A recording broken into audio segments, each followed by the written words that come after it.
This episode of After Dark is brought to you by, well, you. If you want to support the Boss Rush Network and our family of podcasts, head on over to our Patreon at patreon.com/BossRushNetwork. Thanks for your continued support.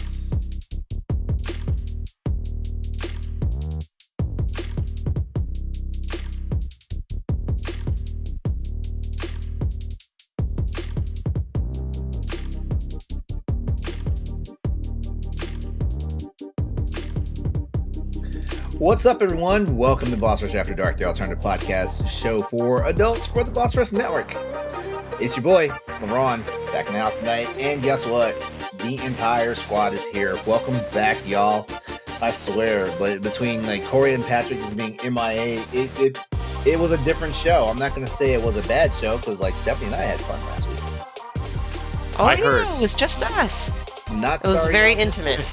I wasn't having fun last week. We know you were having issues last week. We know what happened to that. What did I miss? You missed me having absolutely no control over my bowels. Oh. Yikes. Been there. I don't know what I ate, but it was not good. Oh. Well, as always, beside me is the mad pharmacist, Stephanie Klimov. Hello. Back in the saddle, the one, the only PK powered Pat Klein. And hopefully not crying in my sleep this week. No, let's hope not. Yikes. And returning down from the top of Mount Olympus, the one, the only Corey Dirrig. Hello. I'm here. I showed up this week. Happy to be here. Welcome home. Hmm. Don't ever leave again. That's what they say when you get off the bus to your hotel at Disney. Welcome home. What? Welcome home. Oh, it's don't ever leave again. I'm like, whoa. Yeah. Yeah, it's a missed cause when they don't say be our guest. Talk about a mouse trap. Am I right? Ha. Well, first of all, y'all, happy Wednesday. And happy Valentine's Day. Happy Valentine's Day. Yeah. Ooh. Never had this much company on Valentine's Day before. I love you all. Love you too. Yeah. Depends on the day. Just kidding. So, how are we doing? I'm hungry. Yeah, I'm oddly hungry too. Is it because y'all are watching me eat popcorn? Is that what it is? That's part of it. That's part of it. Jinx. That and when I was on vacation, I ate probably more in one day than I usually do in an entire week, and that included the late night snacks and getting back on my weight loss thing is. Let me ask you a question. Yeah. When you eat more food than was your normal consumption, I feel like absolute shit, you know? Yeah. Oh yeah. Okay, so I didn't know if your inner fat kid was just yeah. I mean, yes, my inner fat kid was yeah, but my outer fat kid was ugh. Hate all this. The first day I ate this huge breakfast and I was so excited.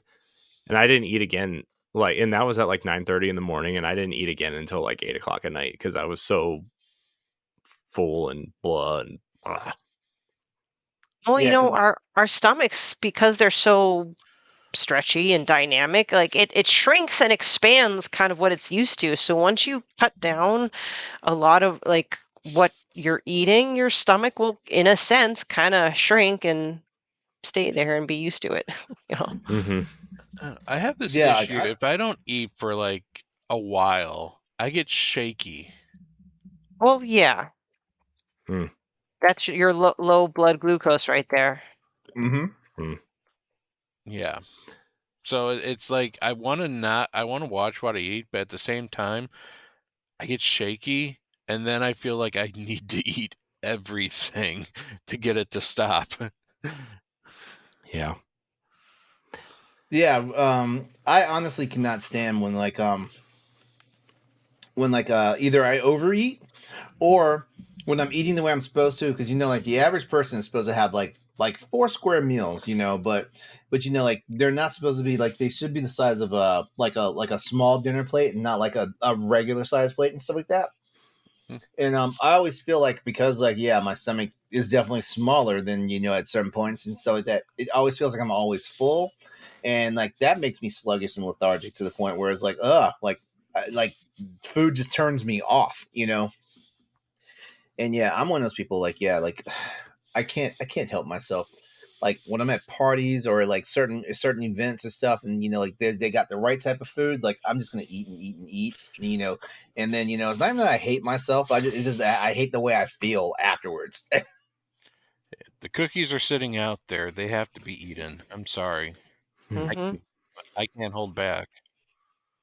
Like I've had to stop going into my work's break room because there's so much food and snacks in there that if I go in there, I won't come out.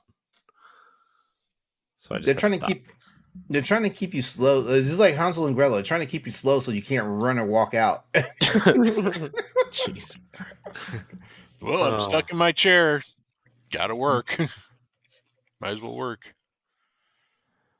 Yeah. So good times. Mm-hmm. Yeah. So I did anyone.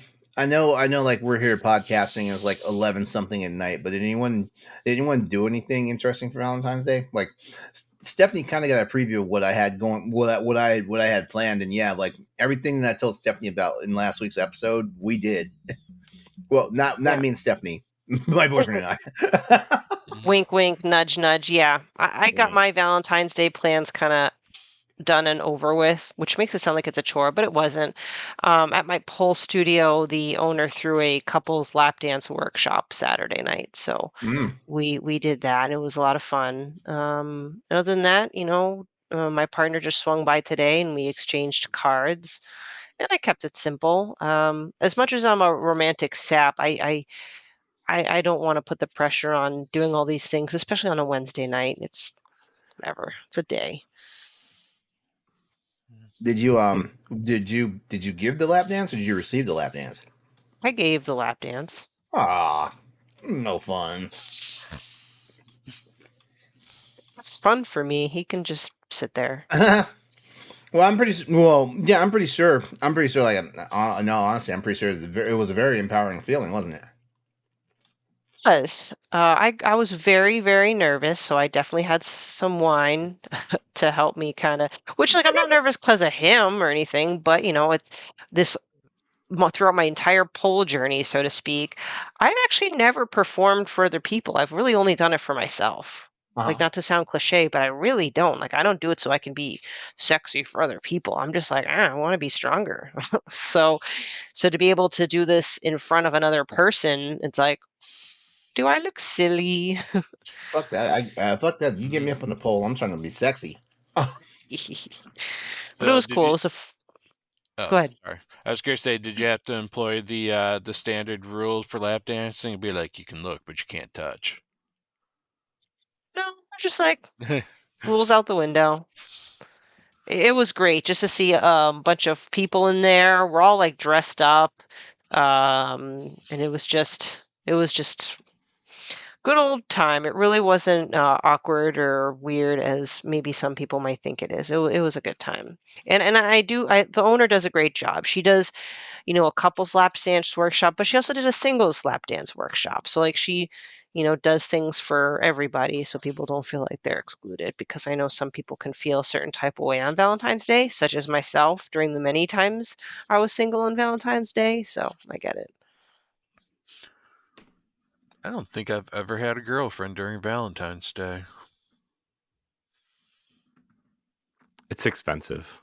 I was going to say maybe it's for the best, because the majority of women will want some sort of big shindig. They want wine and dine. Mm-hmm. Which I think is ridiculous, but unfortunately it happens a lot. Like, this is my day. It's like, lady, if you're with me, every day is Valentine's Day. Like, be like, I'm the one shaking my thing up here. Don't demand shit from me tonight. Oh man, Valentine's Day. We didn't do anything. We gave my kids a bath, and then everybody went to bed except for me.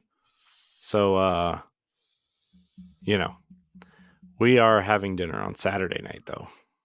Yes. With my kids, though. It's fine. Can't escape it. They're part of the package.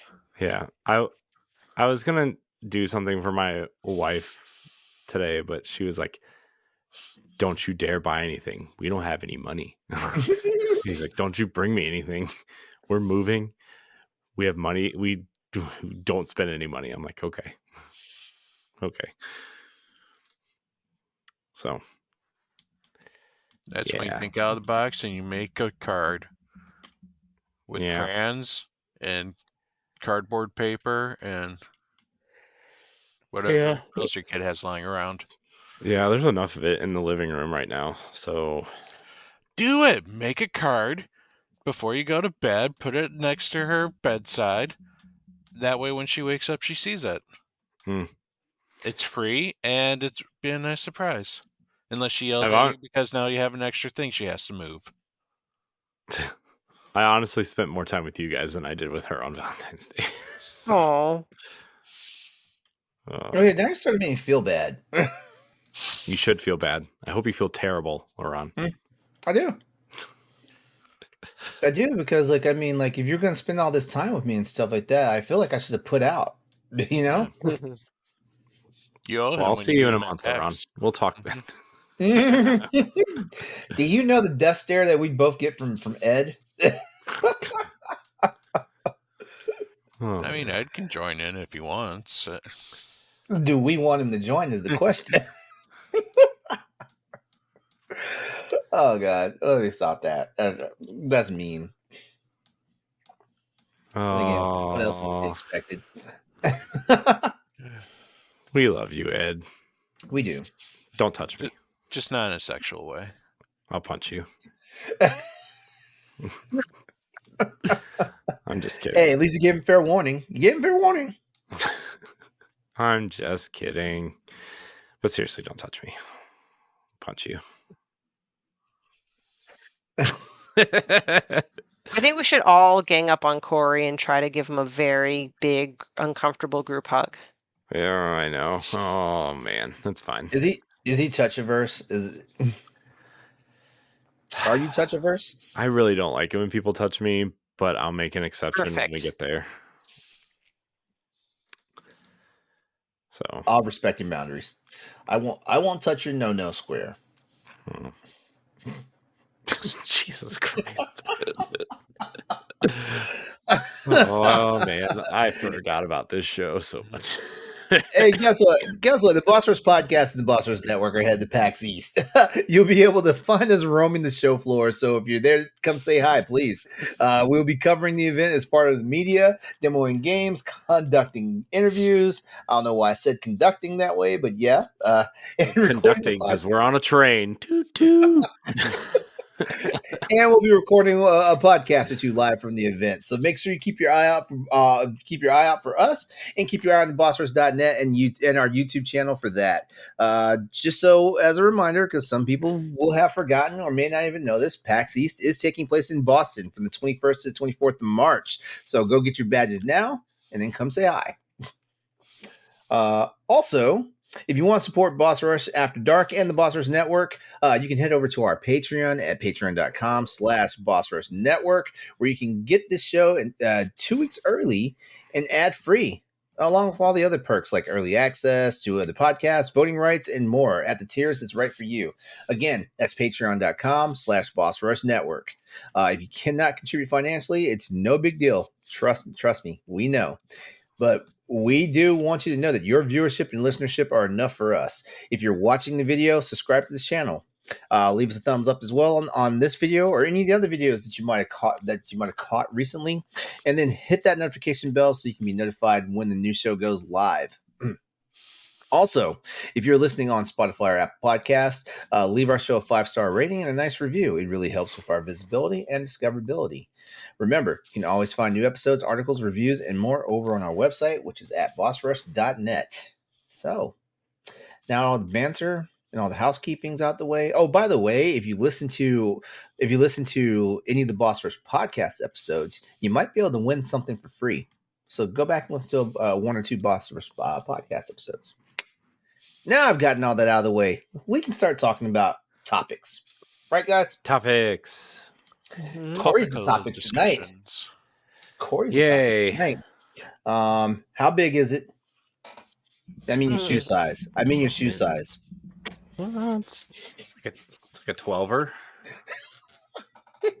Why do I think you're not talking about your shoes? You talking about anything?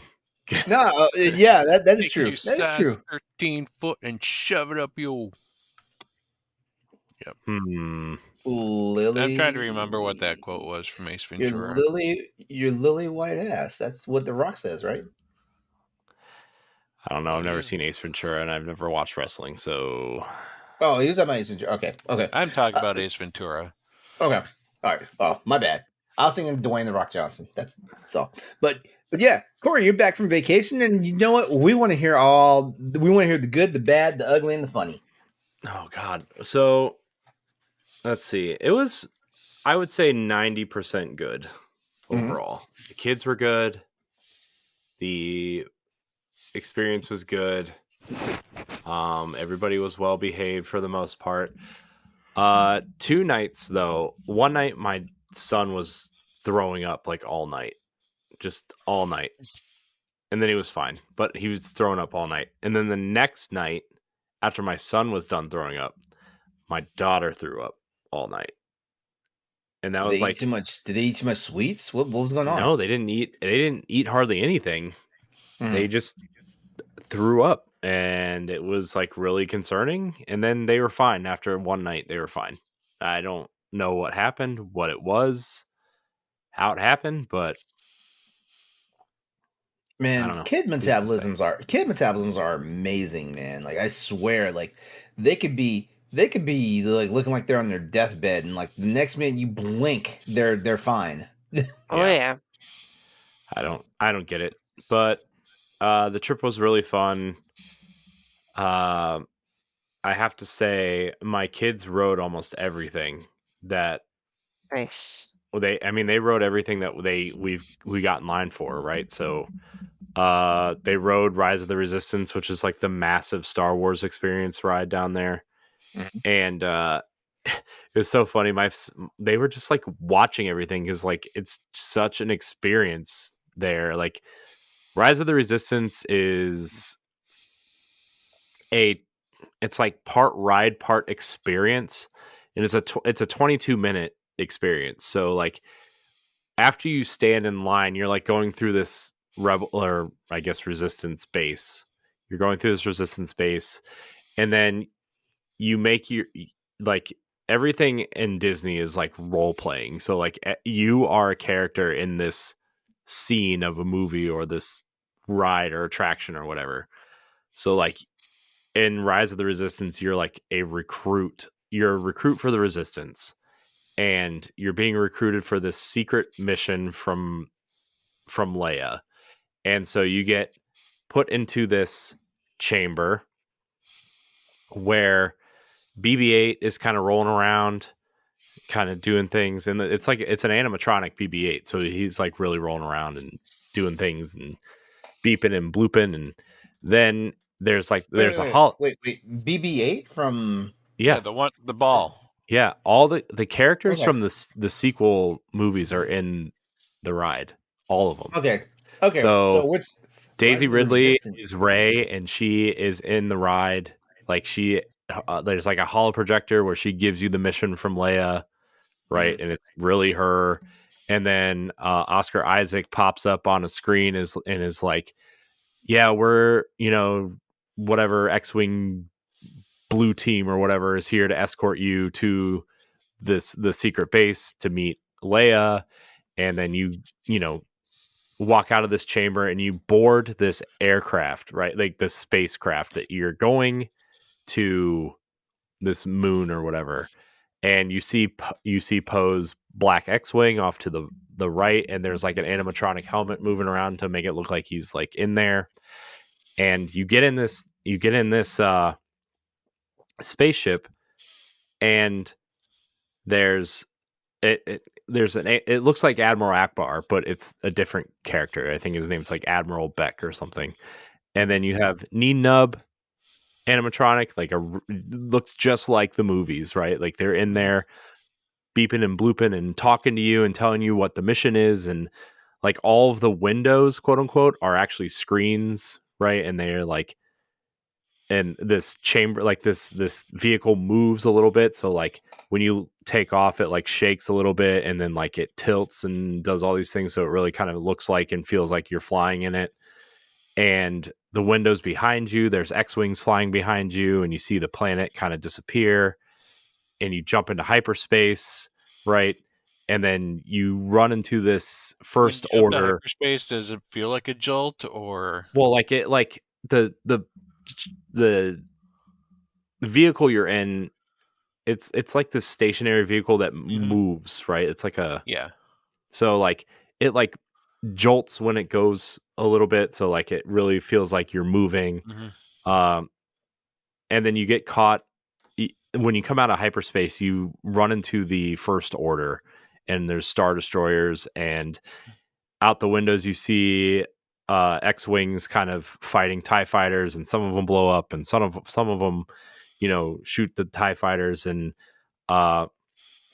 anyways, this is where like the attraction really starts, and you get captured by the First Order, and now you're prisoners, and you get caught in the tractor beam, and when the other side of the doors open, you're in a Star Destroyer, and you walk into this chamber, and there's stormtroopers in there, and you see X-wings kind of like hanging on the hangar, and one of those, like, there's this massive wall screen that's made to look like you're looking out into space, and you see TIE fighters flying around and other Star Destroyers, and it looks like, you know, a chamber and a Star Destroyer, and you know, whatever, like in A New Hope when the Millennium Falcon's just kind of sitting in the chamber, right? That's kind of what it looks like. And so when you're standing in line for the ride now, quote unquote, like you're being detained by the First Order, and there's actors in there, and you have to follow these actors who are playing First Order officers, and you're going into their prison cells, and you're being detained in prison cells. And then when you're in your prison cell with, you know, the people that you're going to ride in the car with, right? Admiral Hux and Kylo Ren show up, and they're like, you know, we know you have information on the secret base that we're trying to find, whatever. And then when you go to like how you board your car, like there's no doors in this chamber, and it looks like the Resistance is cutting, like they're crawling through the vents to rescue you, and they cut a hole in the wall, and the door to the cars is this door that swings open, but it looks like they cut it out of the wall. And Finn is there giving you, like, we're here to break you out, you know, get in your pod. We've reprogrammed the droids to get you out of here, right? And then this is where the ride starts, and it's like a 7 or 8 minute, it's like a 7-minute ride, and you're just kind of like moving through this Star Destroyer, and you see these AT-ATs and TIE fighters and stormtroopers, and animatronic Kylo Ren is pulling you with the Force, and it's like this huge experience. And then you end up like in an escape pod, and like there's a little bit of a drop, and like that's how the ride ends, is like you fly back down to the Rebel base that you entered the ride from, and that's, you know, you going to formulate another plan on how to get you out of this whatever.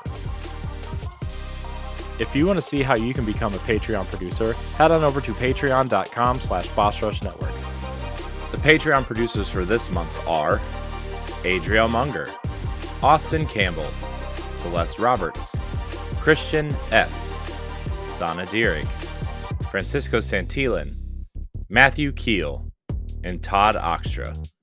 Thanks for your continued support of the Boss Rush Network. But it's totally an experience, and like there's always a 2 or 3 hour line for it, and it's every minute of it is worth it. Now, granted, my parents went with us, and my dad has a disability pass because he's had surgery on his hips, and so like a lot of the times we got to skip some of the line, or like we'd go in the fast pass line or lightning lane line or whatever it's called these days. So our wait was never as long as the time, right? They you just show up, they tell you return at this time, and you'll have a shorter wait. And so we were lucky that way. But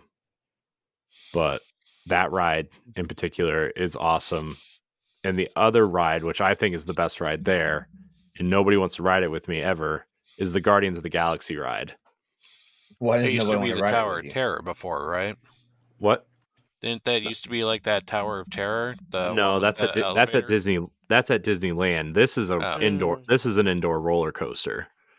But okay. the thing about this roller coaster is that it goes backwards, and it goes forwards and backwards, but also like your train car, each individual car on the train also rotates because they want you to look at certain things while you're riding the roller coaster. Like the premise of the ride is that like it's at Epcot. So like the main draw of Epcot, right, is World Showcase, where all the different countries have their own pavilions or whatever.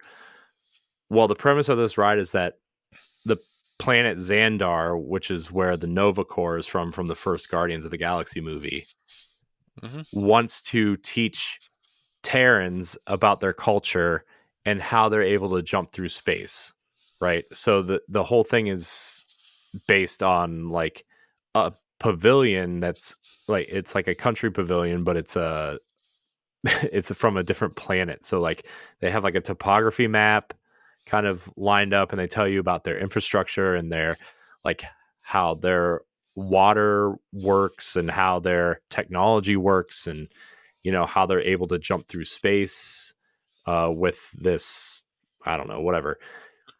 But you move through the thing, and Glenn Close and Terry Crews are kind of leading you through the line of the ride and telling you about the history of the planet and stuff. Yeah, Terry Crews is like the main character of the ride. Yeah.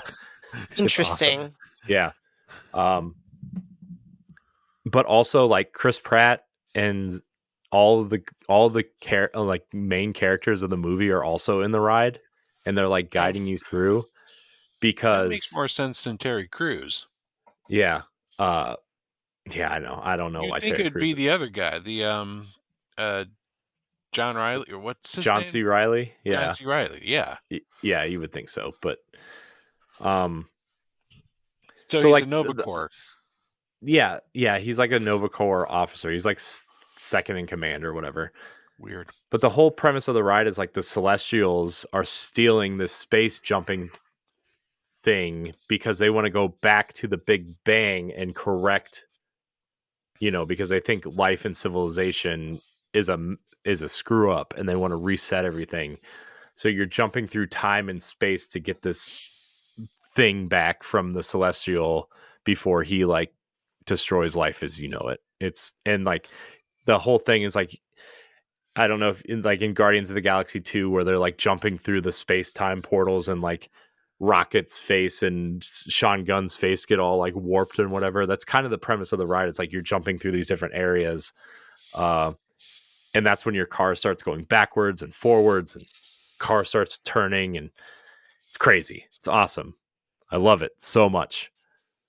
But the thing about that ride is that you don't stand in line for the ride. You have to wake up at like 7:00 in the morning and enter a virtual queue. Oh gosh. Wow. And get a boarding pass because it's so popular. And like if you don't get one, you don't get to ride it. Like you just don't get to ride it. Really? It's that wow. Have these virtual queues. One is the Guardians of the Galaxy ride, and the other one is the new Tron roller coaster that just opened up, which I didn't ride. So yeah, I mean it's an experience. It was fun. It was awesome. It's my favorite ride there by far. But nobody else will ride it because everybody else gets sick on it because it spins and goes backwards. So I'd ride it with you. See, you should have took me. Oh, you know, sorry, you didn't invite me. I didn't. I hate you.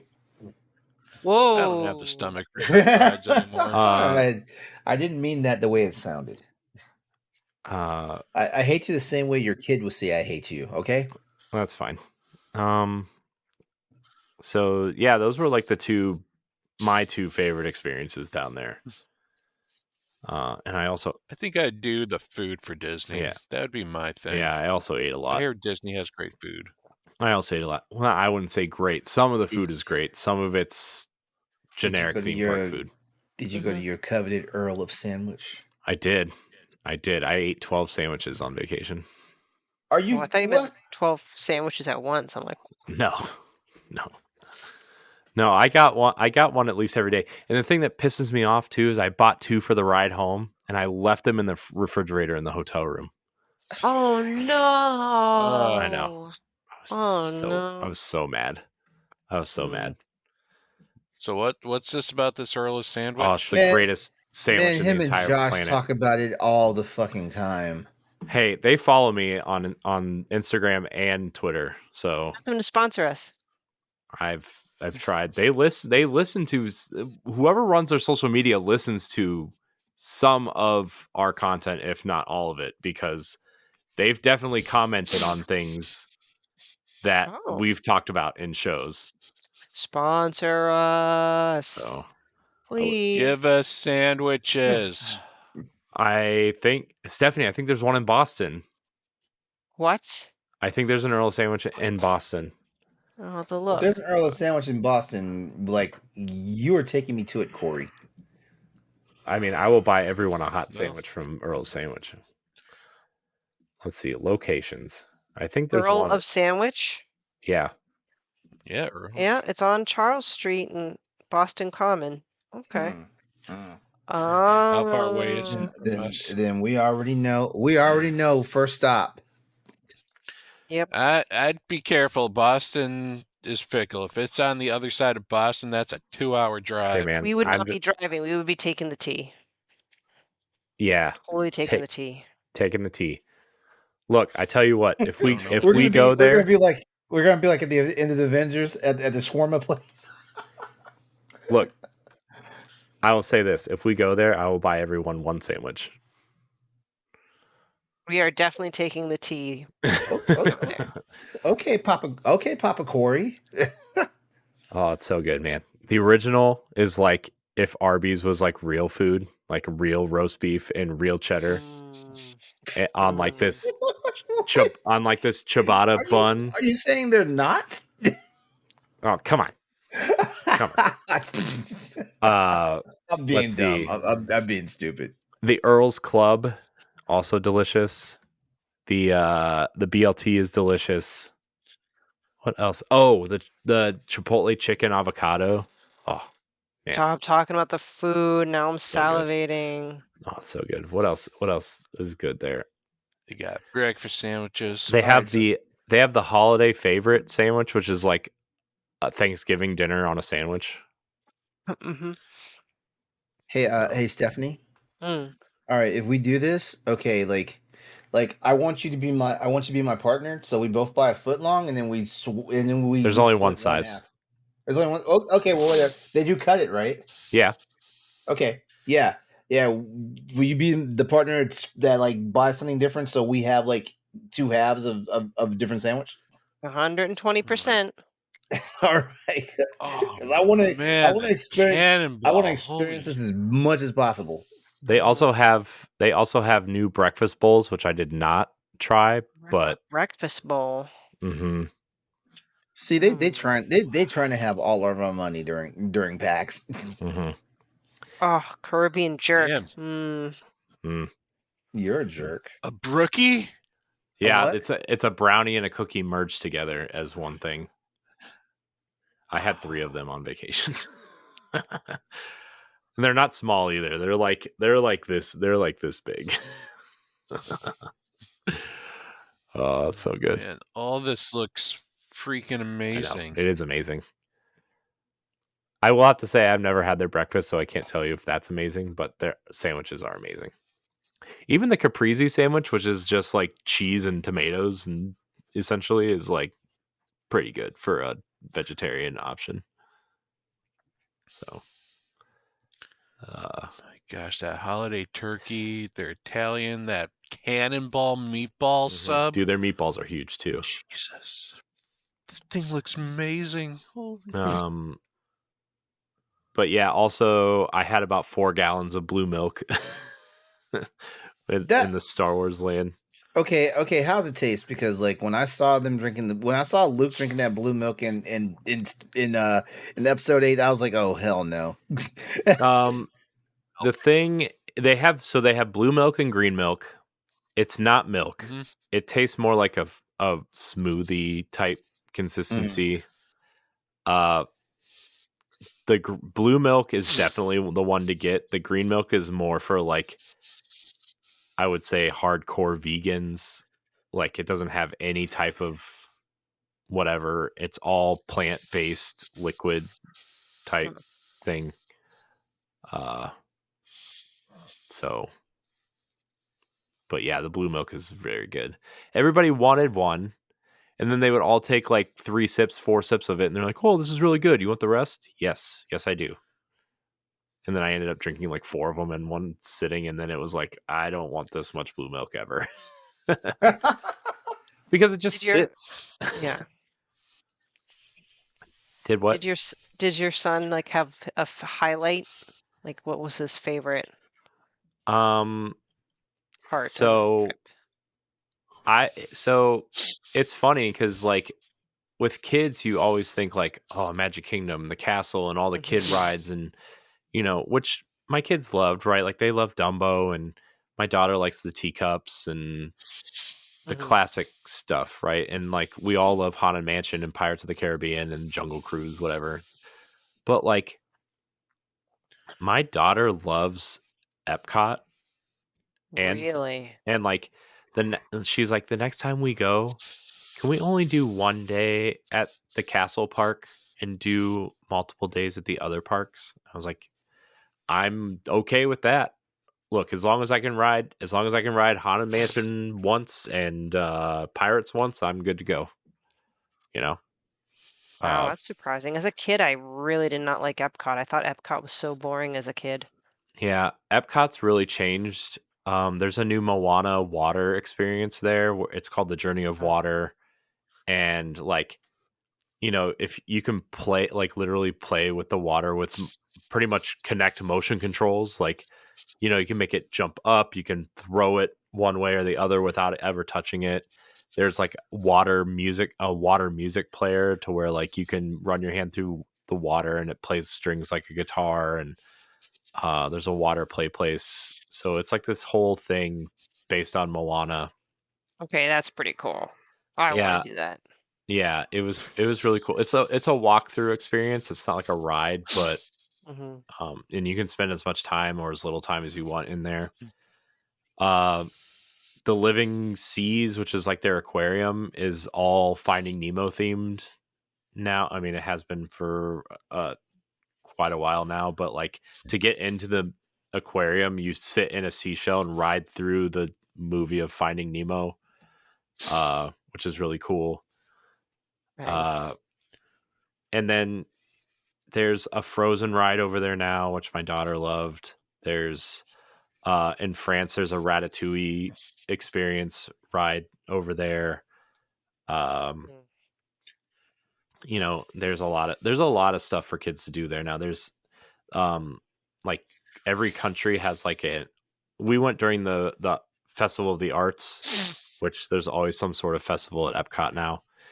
And there's like a craft station at every pavilion now, and my daughter loves that stuff. And they gave you stickers to fill out your quote unquote passport around the world, and then there's definitely changed. Wow. Yeah, Germany has this little like miniature town with a bunch of trains, like little electric trains that just drive around this little town, and my son watched it for like 15 minutes and he loved it. Oh. And then, like I said, Guardians of the Galaxy is there, and Test Track is there, which is the fast car ride, which is like, doesn't do anything for me. I drive 65 miles an hour every day in a car, right?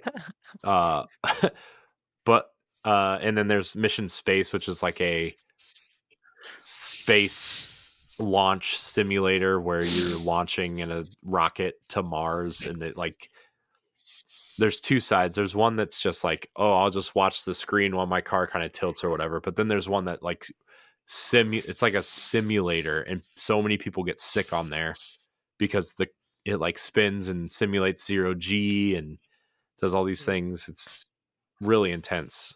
And then of course my favorite character there is Figment, the little purple dragon. The ride sucks, but The ride sucks. Well, they changed the ride. The original ride was really cool. But the new ride kind of sucks. And they have plans to kind of refurbish it to do more of the original style. But I mean, right now it's based off like famous inventors in like the Disney pantheon, right? So it's like the Honey I Shrunk the Kids guy and Robin Williams from Flubber, and you know, one of the guys from Monty Python. It's just like these weird people that nobody cares about anymore, right? Like nobody knows. Nobody now that goes there knows Rick Moranis from Honey I Shrunk the Kids, right? That's not a relevant movie. Which is a travesty, but okay. They were gonna make. Yeah. I thought they were planning on making a new one. There's a Disney Plus show. Rick Moranis was actually coming. There's a show coming. Yeah, there's a Disney Plus show called Shrunk, and Josh Gad is going to play the son, and Rick Moranis is returning as the dad. Nice. But yeah, Figment's awesome. I love Figment, and he's a character meet and greet now. We missed him though because we rode the ride too late. But yeah, and then Hollywood Studios. My daughter and both my kids love Mickey and Minnie's Runaway Railway, which is based on the new Mickey Mouse cartoons that came out like a couple years ago. There's the Disney Junior stuff over there that they love. Toy Story Land is over there. Star Wars, Indiana Jones is there. So yeah, my kids love those parks. And then there's a car, like the movie Cars. There's a show over there, a Lightning McQueen show that my son loved. Oh my gosh, my son just went ballistic in there. So yeah, they love it there. And then we didn't even go to Animal Kingdom, and my daughter found out that there's a quote unquote zoo at Disney World, and now she wants to go there. So Animal Kingdom's it's like a half day park, and if you only go for a certain amount of time, you don't really want to waste a day there unless you really have to or want to, right? So gotcha. We're gonna try it next time and see.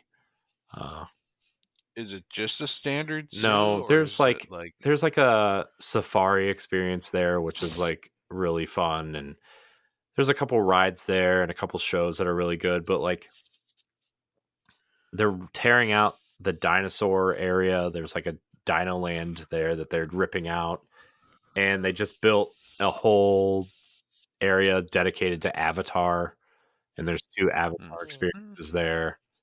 The restaurant over in that area is actually really good though. There's like these cheeseburger pods that are really good. And then they have like their own version of Chipotle that's like all Avatar themed, but it's just Chipotle. It's just Chipotle.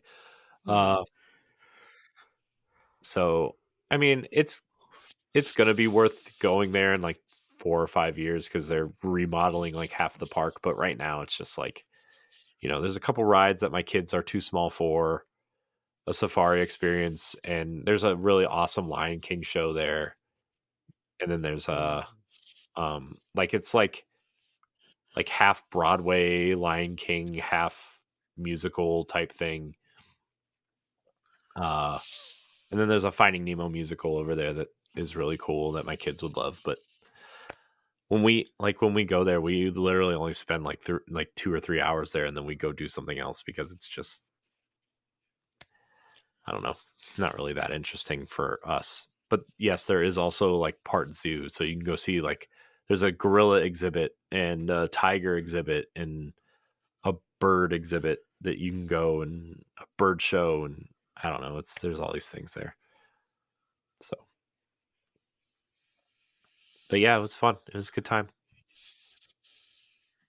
I enjoyed myself. Nice. Also, it our truly hotel. is a magical place. Sorry, Yeah. what? Our hotel was awesome too. It's my favorite hotel, but it's definitely not the best hotel for children.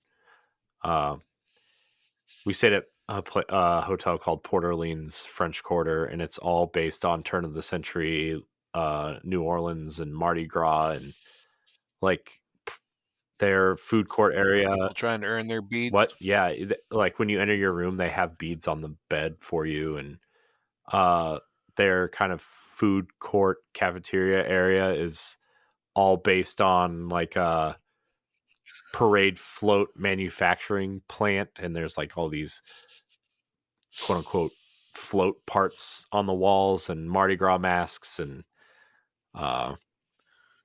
also Cool. real beignets, Mm. powdered sugar and chocolate everywhere. Oh, so good. So that was fun. Also, my son, there's a giant chessboard in the courtyard, and my son threw the giant chess pieces at the golf carts that the employees drive, and he thought it was the funniest thing. So these chess pieces were like as big as he is, and he would like chuck them at the golf carts as they drove by, and then growl at them. So funny. Like it was one of those things where you have to tell him not to do it, but you secretly think it's hilarious. So, and there. Well, I guess we need to have a boss rush retreat down there at some point, and you can be our guide. it's fun. I would love that. Someday maybe. Someday I would love that. So maybe we'll do it when Epic Universe opens down there, and we can do a day at Universal at Nintendo World Land. Area. This is what I meant to ask you when you were talking about Star Wars stuff. Did you build a lightsaber? No, it costs like $300. Yo, I did not know that. Yeah. It is a cool experience though. I'm going to do it when my son is old enough. We're going to do it together, but to do it by myself is not, probably something I should be spending. I did not know. Damn. Yeah. You can, so they have like the legacy lightsabers down there, which they're like full on whatever, $250 for, and they come out with new ones all the time. Like a couple months ago when Ahsoka came out, they came out with the Ahsoka short sabers. God. And you got two of them for $250. I know her lightsabers. I've always loved her lightsabers. Yeah. When Jedi Survivor came out, Cal Kestis's lightsaber came out. When Obi-Wan came out, his lightsaber was re-released. The Qui-Gon one's coming out soon because the 25th anniversary. One? Yeah, the 25th anniversary of Episode 1 is this year, I think. So that's like their big release this year is the Qui-Gon one. So yeah, but I would love to build my own lightsaber, but it's expensive. Also, like they have like the rare colors that everybody wants, but there's only like the yellow or the white crystals. There's only like one or two in every group that goes in to build the lightsaber, and it's like a 25-minute experience. So, and everybody wants the white or the yellow one. Of course. So, yeah, I'm sure whenever that next Star Wars movie comes out with Rey, the Rey's lightsaber will be the legacy one they release. Wait, what? Wait, a new movie? Yeah, with Rey. I thought. Yeah, Daisy Ridley is making a new. I thought she was over it. No, last year's Star Wars Celebration, they announced a new movie where she is rebuilding the Jedi Order. And apparently Oscar Isaac is also going to be Poe, reprise his role as Poe. And I think Disney's trying really hard to convince John Boyega to come back, even though they kind of screwed him over. Yeah, I know he's over it. They really screwed him. So, but yeah, Daisy Ridley's coming back as Rey. Interesting. You know what? Let me ask you this. Do you think they should just move on from like the whole like Skywalker saga? Yes. Okay. That's probably what this is about. No, it can't be about that. If Rey took on the Skywalker name at the end of episode 9, spoiler alert. Dude, nobody. It doesn't mean it has to be about Skywalker. Dude, that was the only thing that made sense in episode 9. So let's be honest here. So yeah, I think I definitely think they need to do that. They need to get away from this whole era of Star Wars. They either need to go really far back in time, like either High Republic or Old Republic era. Well, what I would love to see is like a Knights of the Old Republic set of movies with Revan. Or they need to go so far flung in the future that whatever happens now is like myth and legend and nobody really knows what happened and they just need a new set of characters and maybe there's hints but they don't like plaster it all over the screen. Oh look, Mark Hamill's back and we CGI'd his face on an actor and it kind of looks not like him but sort of does. And then the next series comes out and they look just die. yeah. So and then there's Princess Leia, but we used old footage and fake actors to try to hide that she died before episode 8 came out. 9. So it was 9. She made it through all of 8. No, she made it through 8, but she died before it came out. I think, or like right after it came out or something. I know she died. I thought she was filming 9, and that's where. All of 9 is old footage or remapped footage.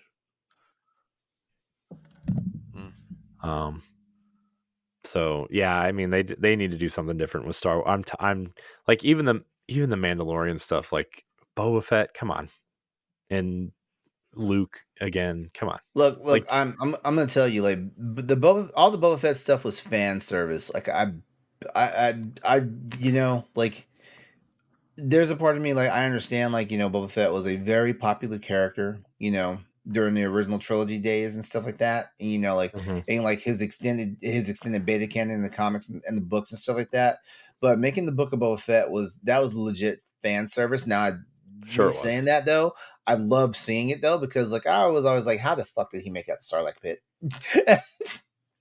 I was like man. That, and it's good they adapted that part of the story because like that vindicates those people that like are always upset that like a lot of beta canon like gets thrown by the wayside when like the franchises like start their spin-offs in like either TV or movie form and stuff like that. So like that was a win for the fans.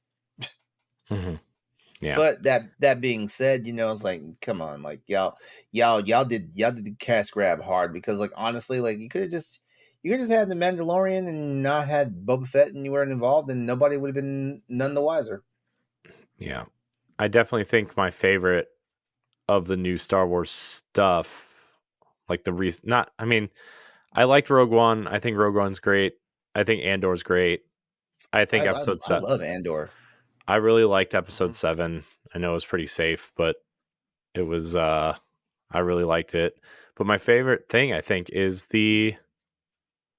Ahsoka because it was like the first time I felt like, and I know it's not new because I know Clone Wars and whatever else the cartoon stuff exists, but like if it was the first time Star Wars kind of felt new to me since like maybe the prequels,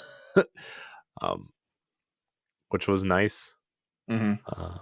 Just because I don't know who any of those characters are and they didn't really like hammer it home that it was part of this other thing. So also everybody who says that you need to watch Clone Wars to understand Ahsoka, you guys are all full of shit. I understood every minute of it. I've never seen an episode, so you guys can all go put a lightsaber in your mouth and turn it on.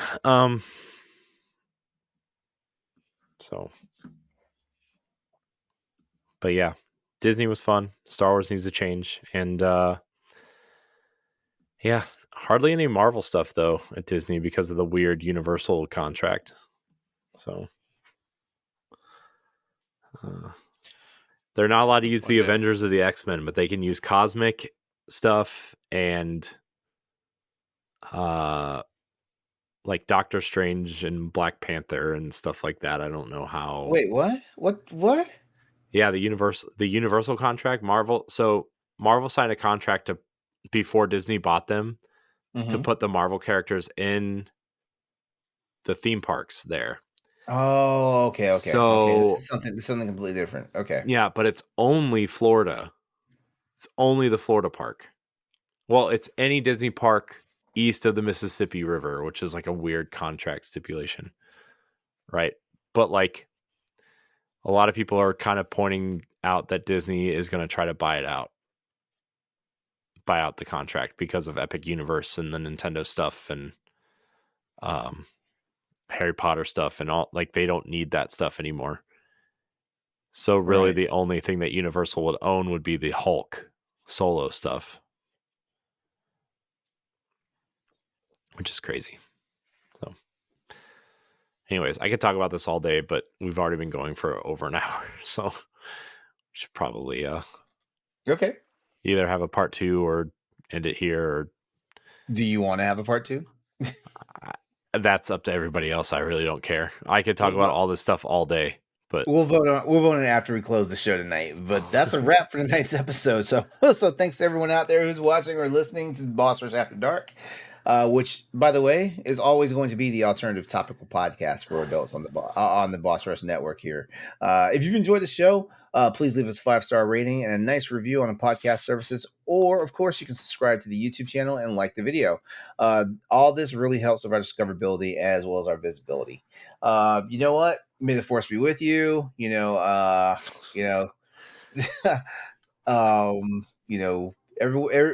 a Jedi. Everybody's a Star-Lord. Everybody is a princess. you know what they say about Disney princesses, LeRon? They're all in the costumes and role play. Good night, everybody. Heyo. Pat, Stephanie, Corey, always a pleasure. I do this because I love you guys, and we do this because we love everybody out there that watches and listens to us. So yeah, so I'm out of words. Have a good night, everyone, and we'll be back for another all new episode of Boss Rush After Dark next week. Take care. Bye, everybody. Happy Valentine's. If you want to see how you can become a Patreon producer, head on over to patreon.com/BossRushNetwork. The Patreon producers for this month are Adriel Munger, Austin Campbell, Celeste Roberts, Christian S., Sana Dirrig, Francisco Santillan, Matthew Keel, and Todd Oxtra. Thanks for your continued support of the Boss Rush Network.